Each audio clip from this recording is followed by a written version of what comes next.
Hoy es el Día Internacional de la Celiaquía, una enfermedad que muchas veces y últimamente se la confunde tal vez con un estilo de vida, pero sin embargo estamos hablando de una patología. Para saber de qué se trata, estamos con la doctora Martín. ¿Cómo está, doctora? Gracias por venir. Hola, encantada. Me encanta que me hayan invitado por este tema. Bueno, muchas gracias. Sí.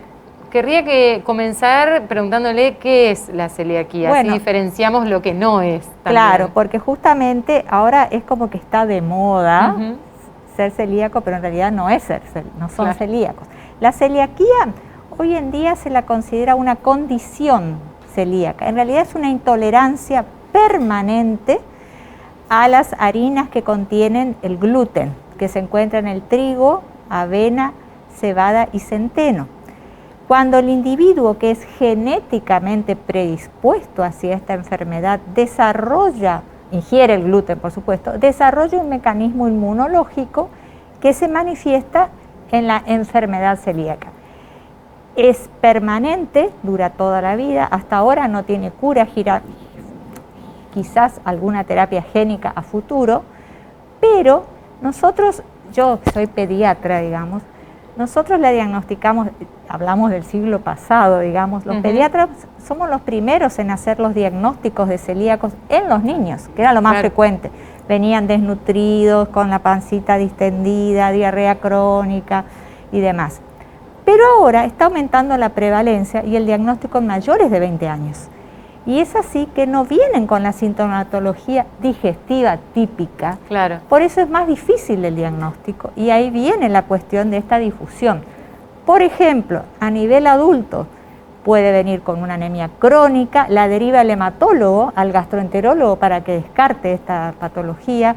Puede tener una enfermedad autoinmune asociada, por ejemplo, la diabetes insulinodependiente, una tiroiditis, fatiga crónica, hasta casos de epilepsia. Y nosotros estuvimos estudiando también en las mujeres que no pueden quedar embarazadas, que tienen menarca tardía, por ejemplo, en las niñas pueden tener menarca tardía, en las mujeres adultas menopausia precoz, pero también puede tener abortos recurrentes e incluso esterilidad, que entre el panel de estudio que se hace una mujer que no puede quedar embarazada, tendría que estar también el de celiaquía. Ahora, decía en la presentación esto de que un estilo de vida, una enfermedad, porque muchos dicen, bueno, esto es porque cada vez comemos más harinas o peores harinas. ¿Quiénes pueden ser celíacos o celíacas realmente? Bueno, es indudable que hay una condición genética sine qua non que heredamos de los inmigrantes, ¿no es cierto?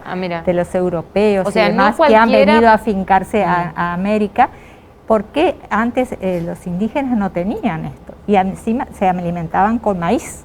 O sea, esto lo importaron y no cualquiera hace la celiaquía, tiene que tener la genética. Ahora está muy de moda el estudio genético, incluso entre colegas míos, sin desmerecer, pero hay colegas que por ahí piden el estudio genético y con ese estudio ya le hacen diagnóstico, y no es así. El estudio genético no se debe pedir para diagnóstico, se debe pedir la serología.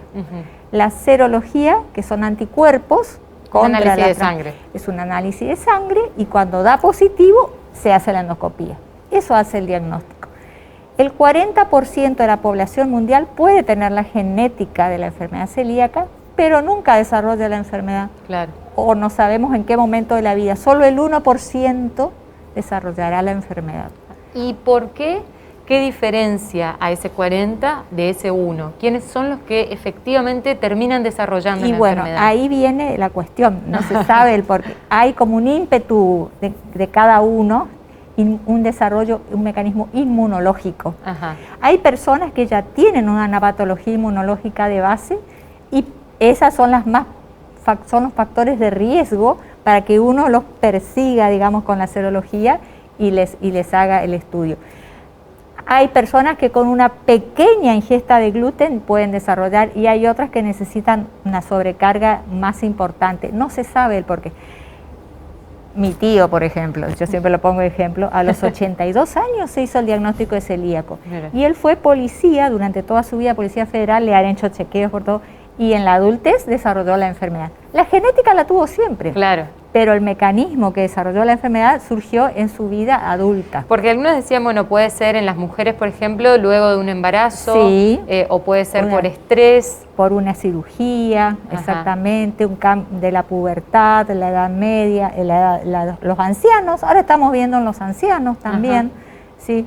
Ahora, ¿y lo vemos más en los adultos, en los ancianos ahora, porque hay más conciencia del diagnóstico o porque verdaderamente se desarrolla la enfermedad más tardíamente? No, hay un aumento de la incidencia en mayores de 20 años, eso sí, pero también hay más conciencia en el diagnóstico.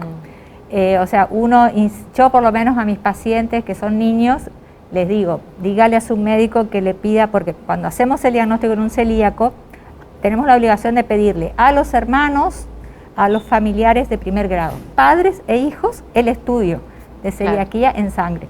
Si da positivo, se hace la endoscopía. Pero tenemos el otro lado, el paciente que es sensible al gluten, que es otra patología que está sobrediagnosticándose como enfermedad celíaca. La celiaquía es 1%. Puede haber una persona que es sensible al gluten, un 6% de probabilidades. Son las personas que tienen síntomas digestivos cuando ingieren gluten, harina, trigo, cualquiera. Eliminan ese elemento de la dieta, mejoran. Claro. Entonces, se consideran celíacos, no son así. ¿Es tóxico el trigo para nosotros? Para el celíaco, yo siempre le digo a los chicos, cero tolerancia, cero. No hay permitido. El celíaco no puede tener permitido. Claro. Es tóxico, sí. Y para el resto de la población, digo, pensando en las intolerancias, ya no en la enfermedad celíaca, en estas intolerancias, ¿el trigo tiene cierta toxicidad para nosotros? No, digamos que le da como un síndrome de intestino irritable, cierto malestar, distensión, que lo debe suspender durante, claro, un tiempo. Luego puede hacer un desafío y reingresarlo, pero no es necesario de por vida. Doctora, por último, una vez que uno tiene el diagnóstico de la enfermedad celíaca, ¿cómo sigue su vida? Bueno, ese es otro punto importantísimo. Es la adherencia a la dieta libre de gluten.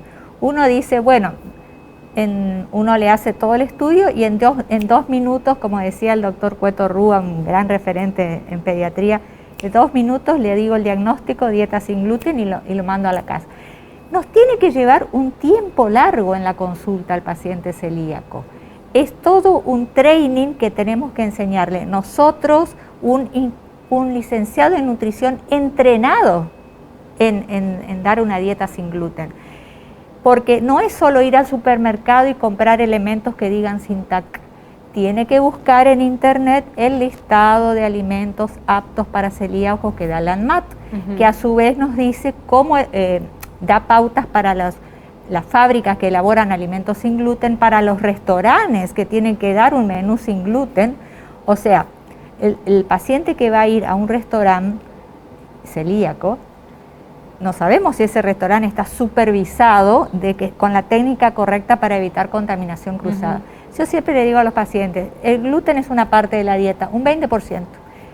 Carnes, verduras, frutas, todo lo que hay en la naturaleza, que crece de la tierra, del árbol, lo que no pasa por la industria, puede comer libremente. Ahora, cuando va a comprar algo envasado, fíjese en el listado de alimentos. Claro. No solamente el sin TAC, porque a veces dice sin TAC, pero fue chequeado y ya le han puesto gluten. Entonces, claro, cada 2 meses hay que chequear el alimento libre de gluten. Exacto. Doctora, muchísimas gracias por haber charlado con nosotros. Ay, me encantó. Muchas gracias a ustedes. Estuvimos hablando acerca de la celiaquía, una enfermedad que si bien es individual, porque la padece cada persona y de hecho tiene que tener una predisposición genética, tiene una repercusión social cuando uno tiene este diagnóstico a partir de cómo sigue su vida en adelante.